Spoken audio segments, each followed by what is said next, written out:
Hey guys, welcome to another episode of the Blessed and Bossed Up podcast and another installment of our series called Is Uncompromising, where I sit down with people that I've been able to glean from and who just, in my opinion, exemplify this message of not settling, being uncompromising, and going after everything that God has for them. And so in this episode, it's all about being 50 and faithful, 50 and thriving.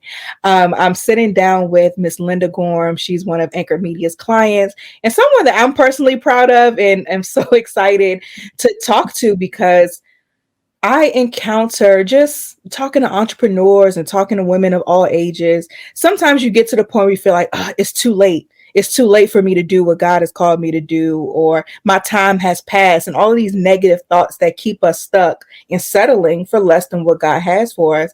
So I wanted to talk to you because I love working with you and just seeing with your podcast and what you're doing, how you're just, and even you all, I love how you're always honest about, I'm nervous, this is new, I'm uncomfortable, but you do it anyway. And that's so important. So let's start with you just talking about the 50 and Faithful brand, and we'll go from there.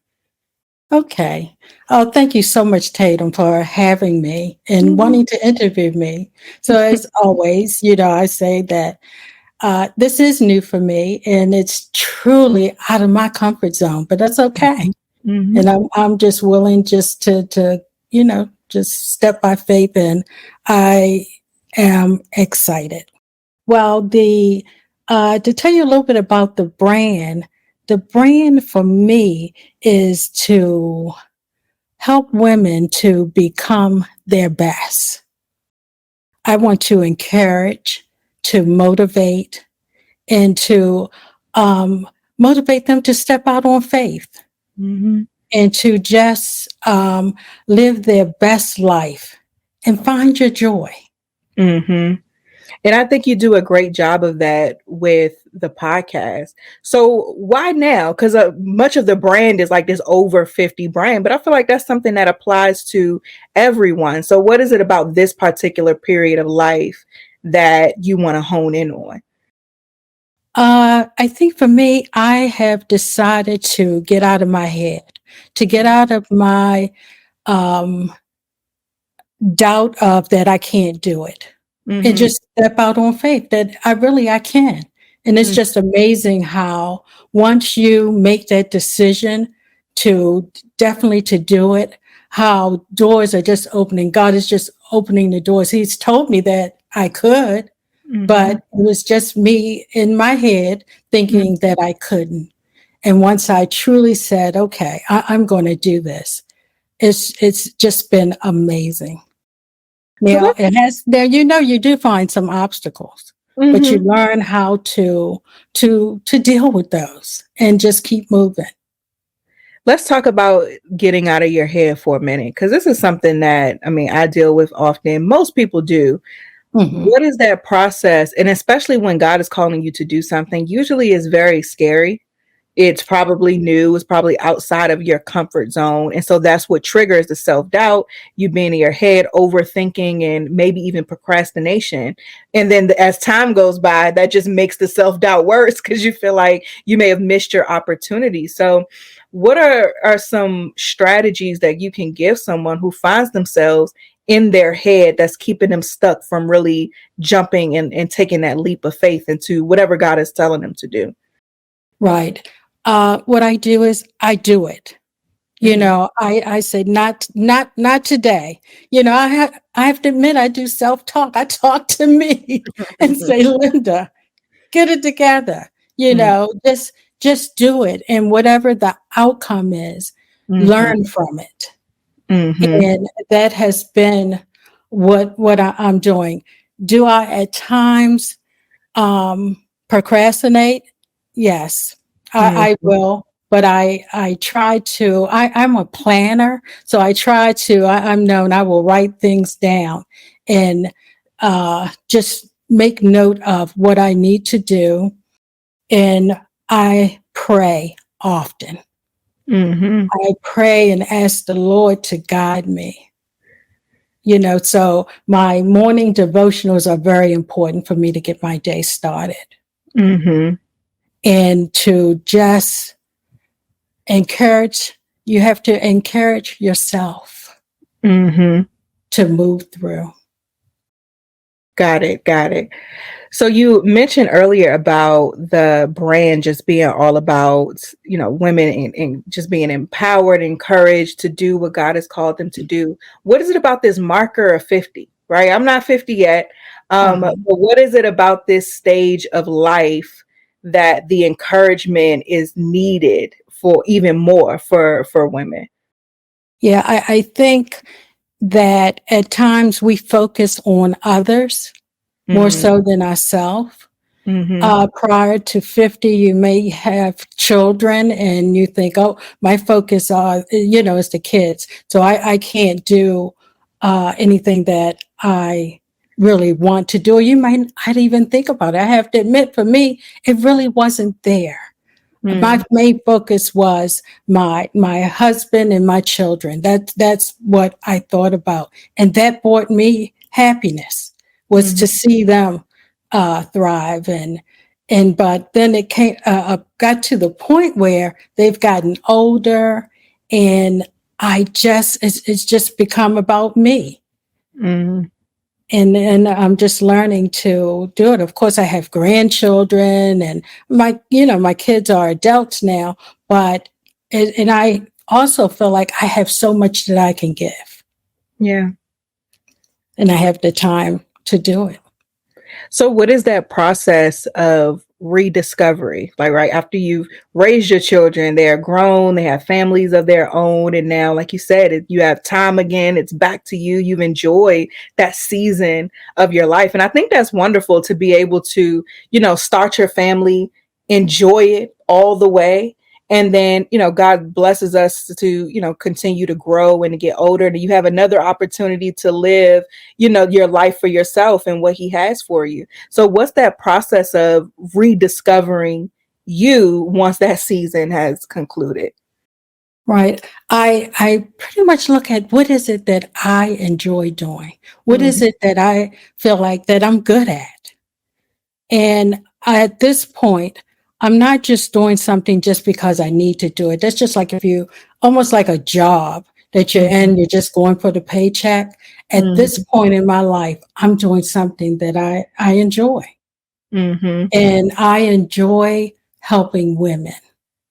I Mhm. enjoy seeing the change and, understanding that they can do it. And just like how I feel, I want someone else to feel that joy, and Nice. I'm willing to take the time to talk about it. And we can just go through this journey together. Mhm. So why podcasting? Because that, you have your podcast and this is a new venture and you're really breaking out into establishing this brand. What made you want to choose podcasting? I'm curious. I know that's the same thing I was asking the Lord when it was just on my heart. I was like, I'm an introvert, even though I do have a lot to say, I just don't want to say it. Mhm. But uh, I think it is a door that was, in my mind, closed for me. But Mhm. then as I start listening to podcasts, and I was listening to your podcast, and it was like, I was thinking, wow. And then you had your retreat, Mhm. and I thought, maybe I'll give that a try. Yeah. So podcast became something that I at night, I just like wake me up, I would think about it. It was something that was, and I always say that if you think about something often, it's just like on you, it's the Mhm. Lord. And I have to step back and say, okay, I'm listening. But I still don't know why, but this is what you want me to do. I'm going to do it. But I think at that point, I didn't know the why.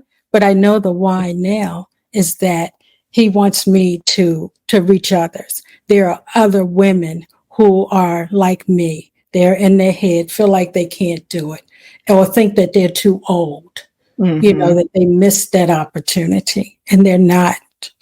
They have not. I love that. Have you been, going into this online space? Is this your first time building a brand? It is. How It is the first intimidating time. has it been in this just huge online world now coming in and having your voice be heard? It is quite intimidating. I think the biggest thing is that people can be so negative. So I have to learn how to deal with the negativity. And really, I am not an online person. I have a Facebook account, but I'm not on it. Mm-hmm. I have an Instagram account, but I really don't. But I'm learning that I need to, and that's another step that I have to pretty much just make myself do it.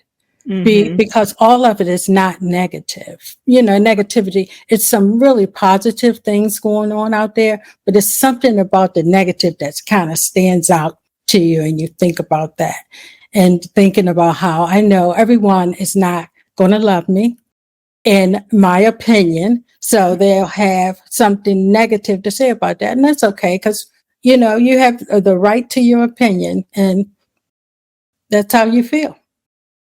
How have you felt now that you're in a space where you've stepped out? I mean, we're finished recording. The podcast is coming out soon. You're here on this platform. Just all of these things, because you mentioned earlier about the way that you overcome that self-doubt and those nerves is to just do it. How are you feeling now that you've done and built some bricks leading up to, this branch coming out? Does it feel good? It feels wonderful. It feels like, wow, I really did that. I actually recorded, those episodes, and it's going to come out, and people are going to hear it. It's just, it's such a change for me, but I welcome the change, and I'm just excited. I know I've said that probably 50 times, but it's the truth, Mhm. Yeah, I'm looking forward to it. So let's talk about the podcast for a second, because you are really covering some hot topics this Oh, season. yeah. I've enjoyed listening to it for sure as we've been recording. So one of the things that you're talking about is how to find happiness in your 50s. So what Mhm. are some tips that you can give? Because we have people of all ages who listen to this show.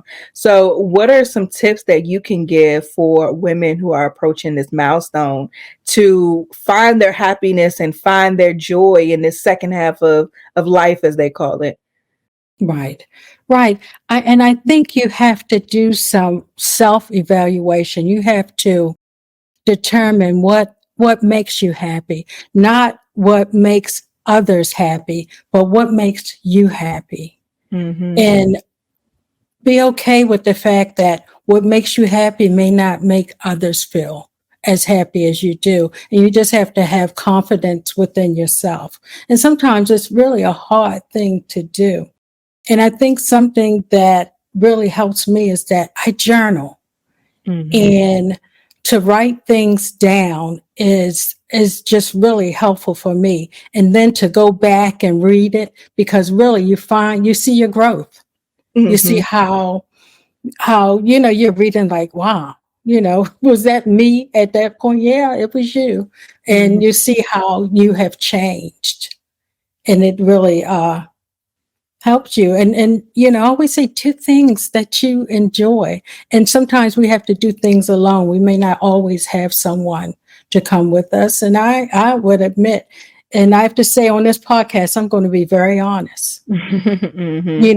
in where times that I felt like I wanted to go out, or, maybe go to a play and nobody else wanted to go. My thought was, well, can't go because I don't have anybody to go with me. But it's okay to go out by yourself, or to have dinner by yourself. Sometimes we just have to do some things, and self-care is important. I have a Mm-hmm. whole lot, Tatum, that I could say that we need to, things that we could do to, just to grow. And Yeah, I you love that. I love to go out by myself. I enjoy my own company. I'm quick to be know. like, I want them. I'm a Maryland girl. I want some crabs. I told my husband today, I was like, the first day of maternity leave, I'm going to go get me some crabs because I just want to sit down, crack some crabs open, listen to some music, and just be, by myself for a second. And nobody is just bothering me. But I think that's something even for no matter what stage of life, just always prioritizing finding your joy, never forgetting what makes you happy and doing a lot of it, because life is going to be life at every stage. It may be harder to do when you have a family. It's probably still hard once your family is grown up, because now it's like, oh my goodness, like you said, I'm not taking care of somebody else all day. So now what am I supposed to do? So I think that's something that applies across the board, is just prioritizing your joy and your happiness and just diving into that and not being afraid to do it alone if necessary. I totally agree. Something else that applies across the board is prioritizing your health. And a previous interview I did, we were talking about how sometimes the older generation doesn't always keep it all the way real with the next generation. And the Bible even says how the older woman, I think it's in Titus, how the older woman is supposed to teach the younger woman. And we were talking about this around like parenting and maternal mental health and things like that. But I think it applies here too when it comes to taking care of yourself. Something that I ask questions about now, because like my mother and my aunt, they always fanning. And I'm like, why are you always hot? Like, what's going on? Girl, you're going to find out in about 20 years. And I'm like, what? But and so I overheard my mom fussing at my grandmother one time. And I thought it was so funny. But she was like, why you never told me about menopause? My grandmother was like, girl, I don't even remember that. So, but it's just some conversations we just simply don't have. And as women get older, taking care of ourselves matter. So can you speak a little bit about, the importance of taking care of yourself and how to do that before 50 and then over 50? Right. Taking care of yourself, whether it is physical or your mental health, is really, really important. I think I'll start with mental health because sometimes people feel that they should not even mention that, they may need to see a therapist. And I think as the years have gone by, now it's a little different. I think back when I was probably, I would say maybe in the 70s or way before then, it was taboo. People did not talk about mental health. We would say things about, she crazy or he's crazy, but really he or she should have been on medication. Something was going on, but it was something that was hidden that we just did not discuss. But I think now, and I listened to a podcast, and the person mentioned that we should use, like with mental health, is just like you get your physical every year. You should also see a therapist if it's just once a year, just to make sure that your mental health is in line. So I strongly encourage people to take care of their mental health along with their physical health. And it's not, something that we should talk about. We should talk about getting your mammograms, and mammograms, they talk about it, but they kind of wait till a certain age. And my thing is, if you think something is wrong and you're in your 20s, then let your doctor know. Think about that, especially looking to the fact if you have other family members that have that problem. So it's our physical health and mental health is very important. And I will definitely talk about that, on my podcast. Something else you discuss is loving your body at every age. Right. And I believe this is also something that's not discussed enough. Like my mom will always joke with me and say, I'm the one who gave her stretch marks, right? So, you did this to me. But even me, as I'm having children in the stage of life where I'm growing my family, my body looks different at 31 than it did at 21. And sometimes for me, that's a huge adjustment. I'm like, man, like I look at old pictures, Facebook do the Facebook memories. I'm like, Uh-huh. they got to stop doing this to me, because I'm looking, man, I was so slim. But just as I get older, it's harder to lose weight. My body's just different. I'm a grown woman and, and look like one versus, being in my early 20s and being a stick. But I know, even as I grow older, my body is still going to change. And so what are some ways that as women, and even now with like social media and everything, the quick fix is always like surgery. Get this done, get that done. And I'm not against plastic surgery at all, because if I ever needed some lipo, I'm going to go get it. But not as a confidence fix though, right? But as I think I just want to make this change to my body, but doing so while still loving my body as it is. And so what are some ways that, or some tips that we can love our body at every stage? Right. I think that we have to understand that as we grow older, our bodies changes, things change. So, I have to, like, I've learned to embrace my curves. That is who I am. And I've had my curves for a very long time. So I was that kid. Now, I wouldn't say they were curves when I was 5 years old, and I would go visit my aunt in North Carolina. And I always had, they're not thunder thighs, but big thighs. And there was something about that they thought was the cutest thing. So they would dress me up in these little short dresses, and they thought it was the cutest thing. But even back then, when I was that young, I didn't feel the same way that they felt about my legs. So they have been a part of my life for a very long time, but I just learned to embrace it. Even though I do say things, I might make a comment, because it seems the big thing is getting butt implant. And I think, wow, I could loan them some. Well, not loan. I could give them a little bit of that, and try to understand this change of wanting to have that, when, something for so long that I was trying to fight and pretty much get rid of. But I finally got to the point that, I just have to embrace my curves. This is the way that God has made me, and I'm just going to do it. But one thing that I found very important was that I had to learn to change the way that I eat, that your health, and look at the, not just do it because people say, oh, it's the end thing now is to be a vegan.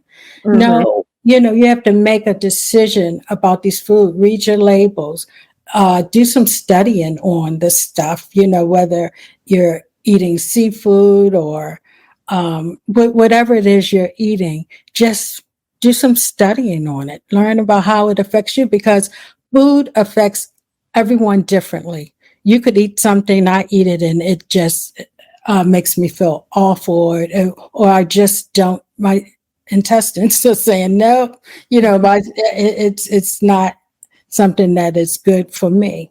So you really have to study your body. And I think doing a food journal is a good thing too. Nice. Along with, maybe journaling every day, but journal about the food that you're eating and how it makes you feel.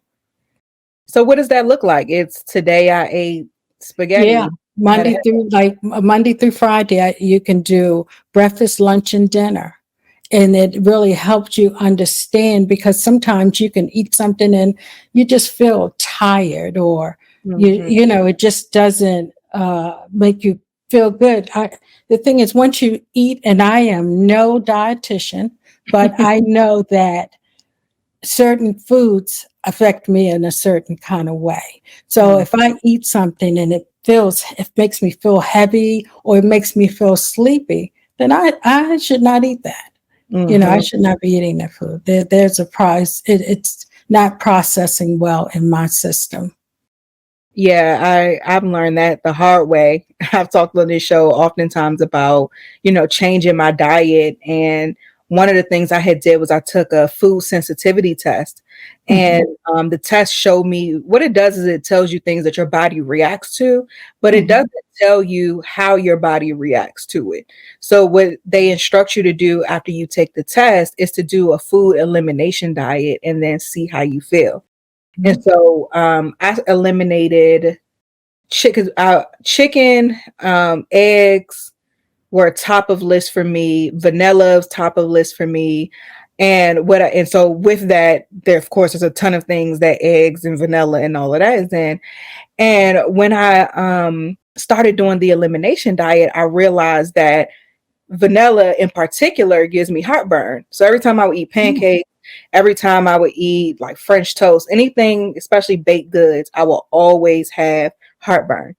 And I'm like, okay, now, to be honest, I just take it sometimes because I love pancakes. So to me, the lesson was have some Tums nearby. But even something like dairy, I remember just like not feeling great. And I was in prayer. I'm like, God, I'm like, why do I feel like this? I work out. I don't eat terrible. Like what's going on? But it's like dairy.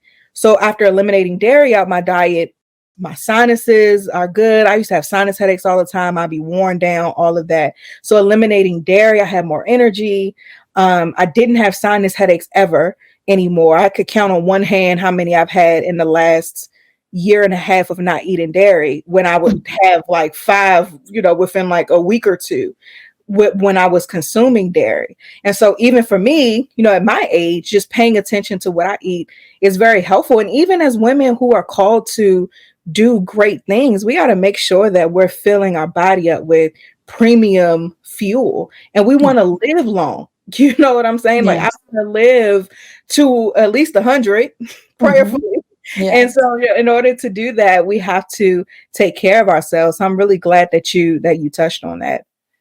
Yes, it's very important. Now, the exercising part, maybe you could tell me about that one. That one is a struggle. I had to get a trainer. I was like, listen, if you leave it up to me, I'm not going. So I know if I'm paying you and we decided that we were going to be here this day and this time, I'm going to show up because I respect you and your time and I'm paying for it. Leave it up to me, I wouldn't do it. That was my solution. I was like, I need a trainer because I can't do it. I won't do it. I know me too well. Yeah, a trainer's good. I mean, that's when I would do it. I mean, the thing is getting started, you get started and to follow through with it, doing on our own. So maybe I'll get a trainer because I just, I'll do it one day. And then that's it. That's it. So what advice, as we wrap up, what advice would you give to a younger woman? Because I always think about that Bible verse I talked about of the older women teaching the younger women. And so what are some things that you will tell younger women that we can do now to just make sure that we're thriving in every stage of life? Yeah, what comes to my mind first is always how important it is to communicate what is going on with you, how you feel, what your plans are, and don't hold back on things because you're afraid of how it's going to make someone else feel. Of course, you're going to take others' feelings into consideration, but you don't want to hinder your life because you were so worried about how others might see you. So be your authentic self. I think that's something that I would tell the young me who felt that it was really important to make others happy and not, make myself happy. That's good. That's good. And I can actually see the correlation to that, how hard it may be once you are retired or empty nester, how hard it is to find yourself because you've neglected yourself for so long. Yes. I love that. Okay. Well, Tell everybody when or where they can listen to your podcast, the 50 and Faithful podcast, and what they can expect this season. Okay. Well, you can listen to my podcast on all podcasts venues like Spotify and Apple. I plan to be everywhere, all over. Yep. And we are going to talk about dating at 50 because that is quite an adventure. And